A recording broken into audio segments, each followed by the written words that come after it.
வணக்கம் வைத்தியர் ஈஸ்வரன். வணக்கம். மை அரைஞ்சிருச்சா? பதமாக வந்து விட்டது.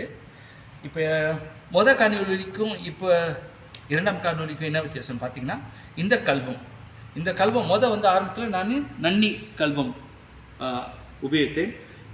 இப்போ வந்துட்டு கருங்கல்.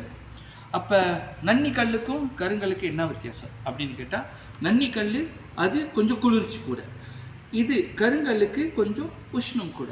இப்போ எந்த மூலிகை எதுவாக இருந்தாலும் சரி, அதுக்கு அதோட ஆற்றல் சரியாக வேலை செய்யணும்னா கொஞ்சம் உஷ்ணம் இருக்கணும். இப்போ சூடு காட்டி சில மூலிகைகள் செய்யும் போது அது தரமாக இருக்கும். அது மாதிரி தான் இது. இப்போ என்ன இதில் நீங்கள் பார்க்குறீங்கன்னா, காணொலியில் வந்துட்டு எங்கே குழந்தைங்களுக்கு உபயோகப்படுத்துகிறோம் அப்படின்னு சொல்லி அந்த மையில் சொல்லியிருந்தேன்.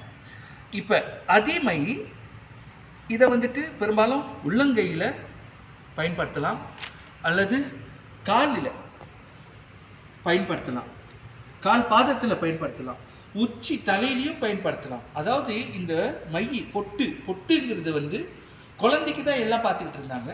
ஆனால் நாம் தமிழர்கள் உச்சி தலையிலேருந்து உள்ள பாதம் வரைக்கும் பயன்படுத்தலாம். அது எதுக்காகனா, அதில் தான் நான் சொல்லியிருந்தேனே, கிராம்பெல்லாம் நம்ம போட்டிருந்தோம். அதுக்கு சரியான ரத்த ஓட்டத்தை அது சீர்படுத்த கொடுக்கும். இன்னொரு விஷயம், இதில் என்ன சிறப்புனா பெரும்பாலும் சொல்ல மாட்டாங்க, இதோட ஃபார்முலா என்ன, ரகசியம் என்னான்னு. பரவாயில்ல, அப்படியே மறைச்சி தானே காணாமையே போயிடுச்சு. நல்ல விஷயங்க. சரியா? எவ்வளோ நாளைக்கு இதில் வந்துட்டு இன்னொரு மருத்துவம் இருக்குது. இதில் எலுமிச்சம் தோல் கலந்துருக்கு. இந்த எலுமிச்சம் தோலோட அதோட தன்மை என்னன்னு கேட்டால், அதோட பச்சை தோல் அது அசிடிட்டி தான். ஆனால் அதோட சாறு எடுக்கலை, வெறும் தோலை எடுத்துட்டு அதை சுத்திப்படுத்திட்டு இதில் கலந்து அரைக்கும் போது குழந்தைங்களுக்கு எங்கே பொட்டு வச்சாலும் சரி, அந்த சரீரம் ரொம்ப நல்ல மென்மையாக வரும். ஏன்னா எலுமிச்சந்தோலுக்கு ஒரு தரம் இருக்குது. என்ன தரம்னு கேட்டால், அந்த பச்சை பசப்பசப்பு இருக்குல்ல, அது ஒரு ஈர பசப்பசப்பு.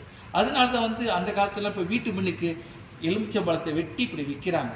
வச்ச பிறகு அதோட அந்த பச்சை பசப்பசு எந்த நெகட்டிவ் எனர்ஜியும் தாண்டி விடாது. அதுக்கு தான் வைக்கிறது.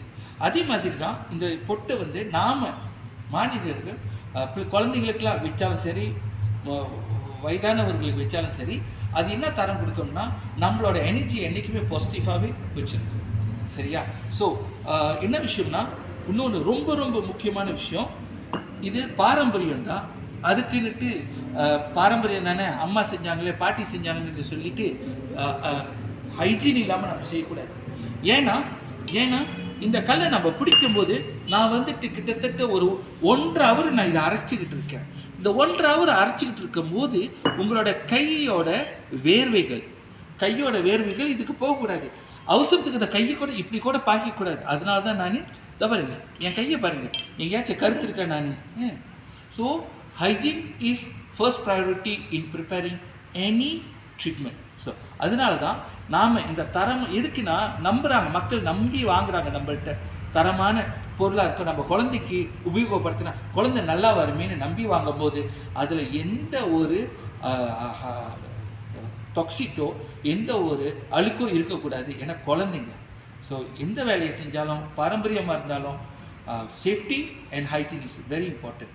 இது 100க்கு 100 எல்லாமே இயற்கை. அதாவது அதோட முதல்ல நம்ம அதை எடுக்கும்போது வெண்மைனா அதோட எல்லாமே மூலிகையானது.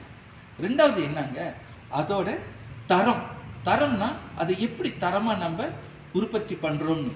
மூணாவது என்ன தெரியுங்களா, அதோட அவுட்கம்னா என்ன, கடைசி அந்த பொருளை பார்க்கும்போது என்ன நன்மை நம்மளுக்கு கொடுக்குதுன்னு தான் நம்ம பார்க்கணும். இந்த 3 விஷயத்தையும் நம்ம என்றைக்குமே எந்த பொருளையும் பார்க்கணும். நன்றி, வணக்கம்.